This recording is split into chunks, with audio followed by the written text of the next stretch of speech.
Good day, folks. How you doing? After our last video, we probably ate a little bit too much treats and fried foods before that. So this video, we're going to try for something a little healthy. We're going to make a nice bone broth soup. We're going to make some salad, and we're going to make some sushi. Again, we're using the expanded cooking mod, which will give us the salad and sushi and expanded options for our soup.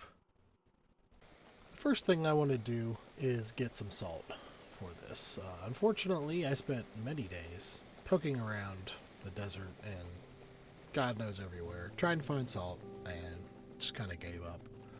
So we have the option of going to a actual merchant where we can purchase some halite that we can grind into salt. I know there's a commodities merchant out here heading this way, so we'll speed up ourselves here for a little pass through the plains and the forest. A big part of this game is foraging, and I like to share that I forage a little bit in real life too. Where I live, they have a bunch of pecan trees that usually come into season here in the late fall in October, November, which I've collected a ton of. But also, coming up soon in the spring, we've got service berries, and then after that we've got mulberries, and then after that, there's just a smattering of a couple other little trees and shrubs that I've managed to find where I live and where I can go pilfer and forage. Out here in the dry plains lives a commodities vendor who we're going to run on up here and see if he has some highlight for me. Run away, dear. You should be scared. Very scared. Stay away from me, you crazy demon hole to the other planes.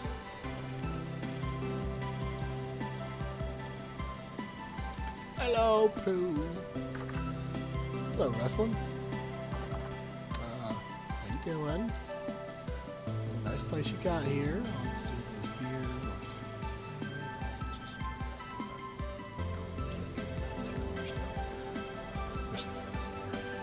Anyways, what you got for sale? Saltpeter. You really don't have what I want, Rosalind. So I'm gonna make like a tree. I'm gonna leave. Peace out. On the other side of the valley is our second commodities trader that I found. Hey, Shem. Nice digs. Nice.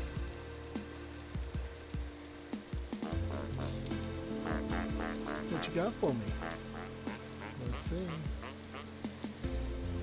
Is that it? Oh, look at me. Second time's a charm. Got me some halite. Thank you, my friend. So we needed the salt to make soy sauce. We need that for part of the brining process that makes soy sauce, but the first step is to soak the soybeans to get them all softened up for their next phase of life. We're going to fill this bucket to the tippity top. We're going to throw in a big stack of soybeans and seal it. Oh, I guess we're not. Took me a minute to realize that I have to have a precise amount of soybean to water ratio, but I do finally figure that out, and there it goes, and really sadly this takes 14 in-game days to get there. So while we're letting those soak, we're going to start working on the other things we need. They don't have straight lettuce in Vintage Story or the expanded cooking mod, so we're going to use cabbage as our green for it. So I happen to have no cabbage. So again, we're doing another long-term thing. We're growing our cabbage, which has a 12-stage grow process. It's one of the longer ones. So we're going to come up here every day and water these to make sure they're growing as fast as possible. Also, while we're up here in the garden, we need olives for olive oil for our salad. So my olive trees have come in, and I have a bumper crop.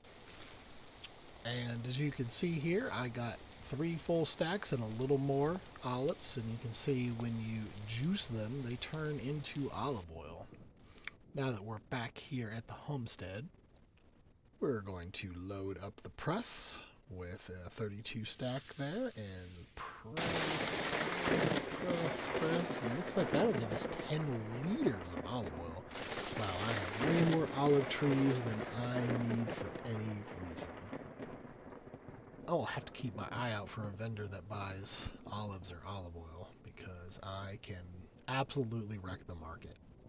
I should open one of those oil stores that never does any business.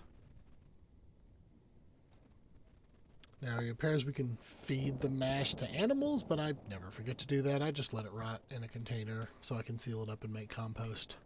Let's take these 10 liters out of the bucket here and put them into some nice glass bottles so they can go into our bottle shop in the back.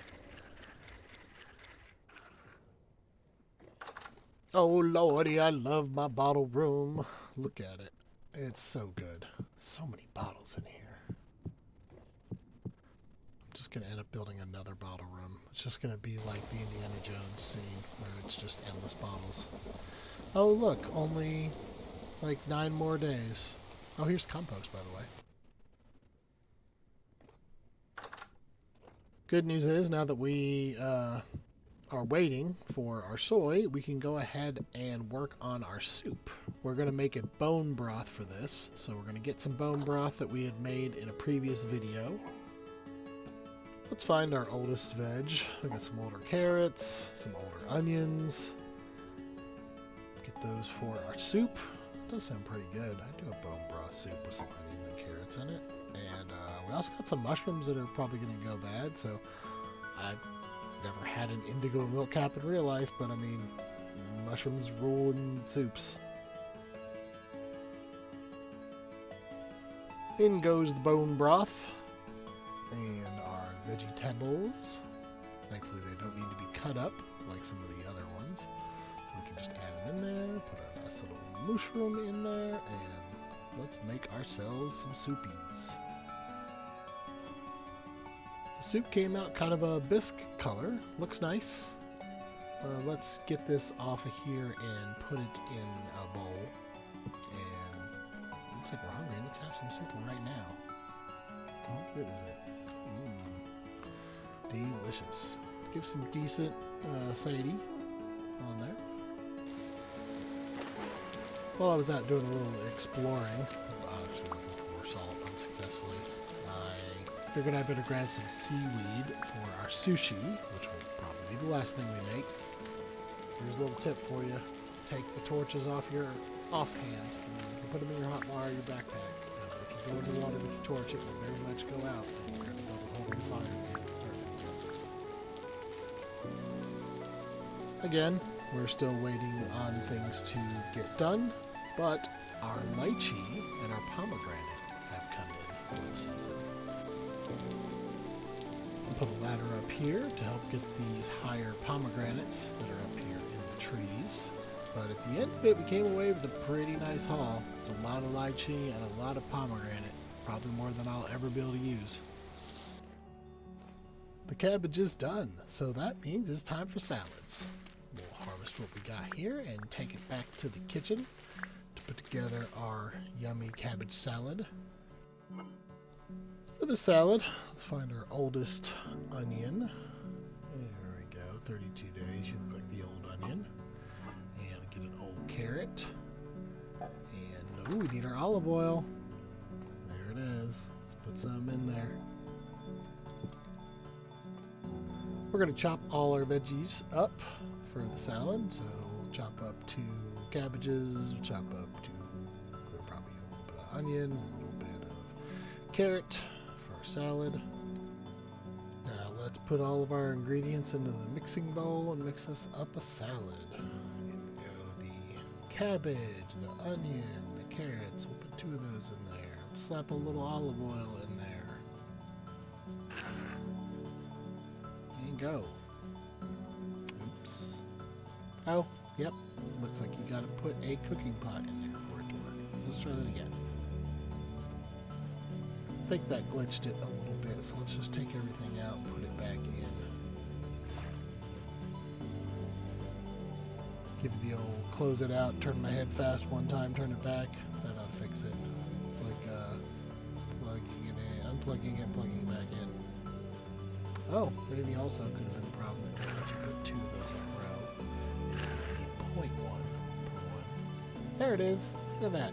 Time to make us a yummy salad.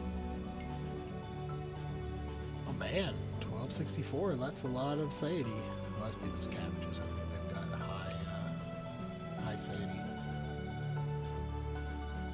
Let's put it in a bowl. Look at that.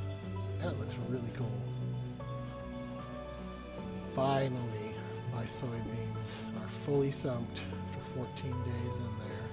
So now we have to take these soaked soybeans and roast them. I'm taking advantage of all 3 of my cooking fires so I get this done in a reasonable time. There we go. We're getting all of those soybeans all roasted up. We're taking the full stack up to the tower to let the tower do the grinding work for us in the corn. That's going to take a long while, so we came back here to the kitchen to the other corn, and we're going to grind up all of this salt, halite into salt, and we're going to make a brine over here in the bucket. The brine is a 2 to 1, so I believe it's 2 water to 1 salt. Yep, there we go. So that gives us 10 liters of brine. Our next step is to make a soybean culture.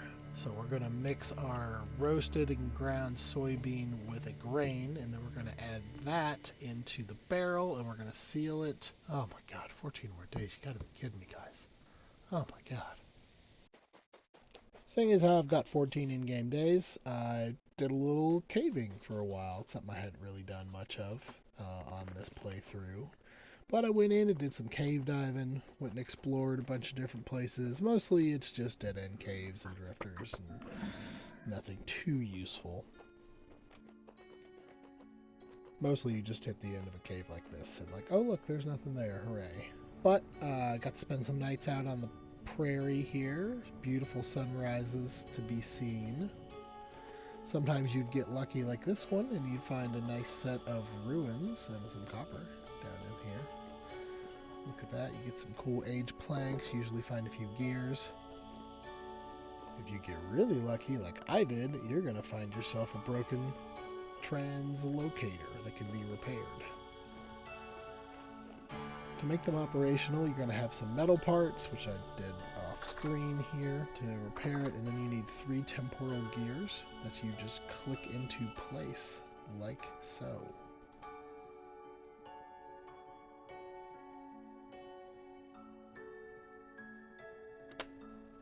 Very satisfying clicking sounds.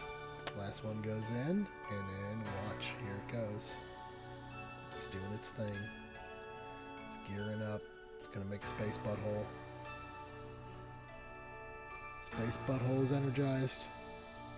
Come on, step through. Go through the looking glass.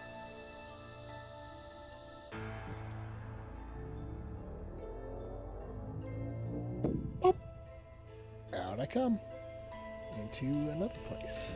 Filled with lots of broken ruins and stupid chair that's keeping me from moving. First step is to always seal these things off so you don't get attacked by whatever terrible monsters are in this location. This one ended up teleporting me completely underground in the middle of a lake. It's not super useful unless I'm really excited about fighting deep drifters, so I ended up just coming back home. Finally, the cultured soybeans are ready to be pressed into soy sauce. Unfortunately, I didn't realize that you needed at least 16 of a stack to be able to juice it, and I did not have that much. Thankfully, I had another stack in another barrel going for backup. Now we can load it up with enough to actually get the squeeze, and looks like we're going to make about 4 and change liters of soy sauce out of this.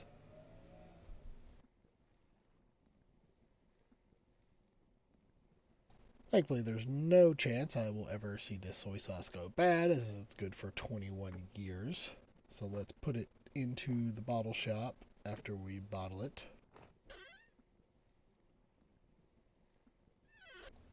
And it bottles up into a nice slightly dark brown liquid, which is fairly close to the real thing. We're going to grab our seaweed to make our seaweed wrap that we will need for our sushi. So the first thing we need to do is grind it down.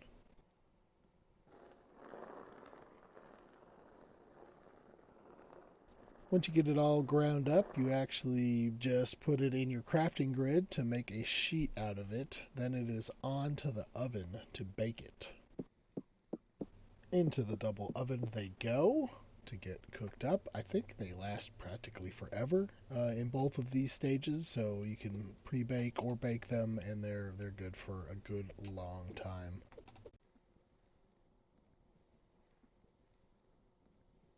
Now for the moment I've long been waiting for, the assembly of the sushi. There you go, you put in your baked sheets, your rice, your chopped vegetable, which apparently you can only do one. So pick the vegetable you want. Yep, won't even let me put in another mushroom on there. So I'm just going to do a sushi roll with chopped turnips.